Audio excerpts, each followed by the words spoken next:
subax wanaagsan waa maalinimo axad ah taariikhdan ay ku beegan tahay 15 bisha Maarso sanadka 2026 halka dhinaca kale ay ku beegan tahay 26 bisha Ramadaan.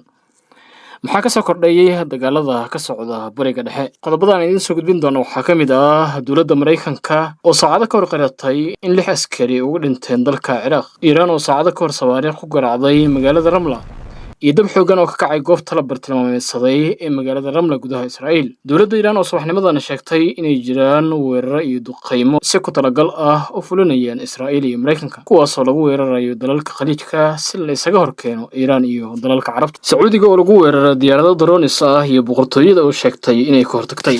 aan ku bilaabay dowladda Iiraan ayaa subaxnimadan sheegtay inay jiraan weeraro iyo duqeymo si ku talagal ah ay u fulinayaan Israa'iil iyo Mareykanka. taliska ciidamada Iiraan ayaa saacado ka hor bayaan ay soo saareen waxay ku eedeeyeen Mareykanka iyo Israa'iil. eedeyntan ka timid dowladda Iiraan ayaa la xiriira weeraro ka dhacay dalalka qaar sida Turkiga, Ciraaq, Kuwait iyo kuwo kale si ku talagal ah ay u fuliyeen Mareykanka iyo Israa'iil. taliska ayaa bayaankiisa ku sheegay in Mareykanka iyo Israa'iil ay adeegsanayaan diyaarado drones loo ekeysiyay nooca ay soo saaraan ee Shaheed, kuwaas oo lagu weeraro dalalka Khaliijka iyo Turkiga.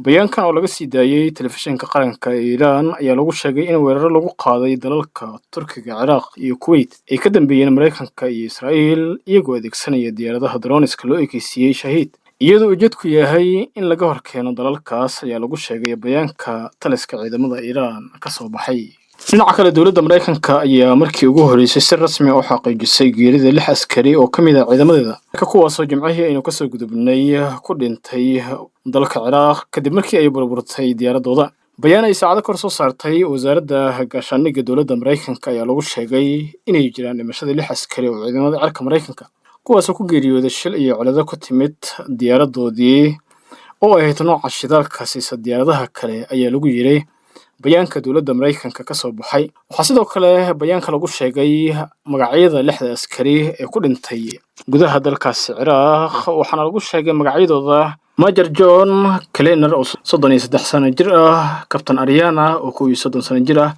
Technical Sergeant 34 sano jir ah, Captain C oo 30 sano jir ah, Captain Curtis oo 30 jir ah iyo Technical Sergeant oo 28 sano jir ah, sida lagu sheegay warka ka soo baxay wasaaradda gaashaandhigga dowladda Mareykanka.